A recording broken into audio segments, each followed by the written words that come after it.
நேற்று எதிர்பார்த்துக்கிட்டு இருந்தேன். ஒரே ஒரு கேள்வி மட்டும் சொல்லிருக்கு, பதில் மட்டும் சொல்லியிருக்கு கரெக்டாக. இப்போ பறவை இருக்குல்ல, எல்லா பறவையும் இருக்குல்ல, அதெல்லாம் எல்லாம் ஒவ்வொன்றும் ஒவ்வொரு மாதிரி கேட்கும்.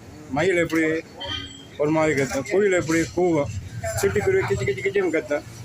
காக்கா மட்டும் ஏன் காகான்னு கத்துது? அது ஏன் காக்கா மட்டும் காகான்னு கத்துது?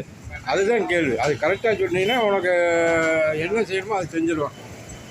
ஏன்னா ஏண்ணா நீங்கள் கேளுங்க. இப்போ எல்லா குயில் கூவும், சேவை அது கூவும், சிட்டுக்குருவி ஒரு மாதிரி கத்தும், மயில் ஒரு மாதிரி செய்யும். காக்கா மட்டும் ஏன் காக்கான்னு கத்துது? தெரியாதா?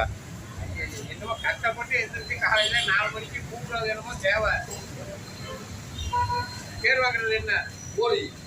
காலையில் எந்திரிச்சு என்ன சொல்றாங்க? கோழி போகுது அப்படிதான் சொல்லுவாங்க. கஷ்டப்பட்டு 4 மணிக்கு எந்திரிச்சு கூப்பிடுறது தேவை. அதை யாராவது சொல்லியிருக்காங்க?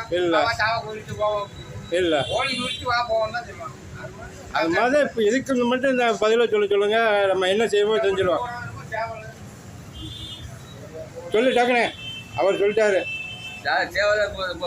சேவை காக்கா ஏன் காக்கான்னு கத்துது? அதுதான் கேட்குறோம். காக்கா இந்த லெவலில் கத்துதான் செய்யுது. அவருக்கும் தெரியலையாம்மா. அப்படியா? நான் சொல்லிடுவா. காக்கா வந்து காக்கான்னு பேர் வச்சிருக்கால, அதனால அது கான்னு சொல்லு. அவ்வளோதான். கரெக்டா?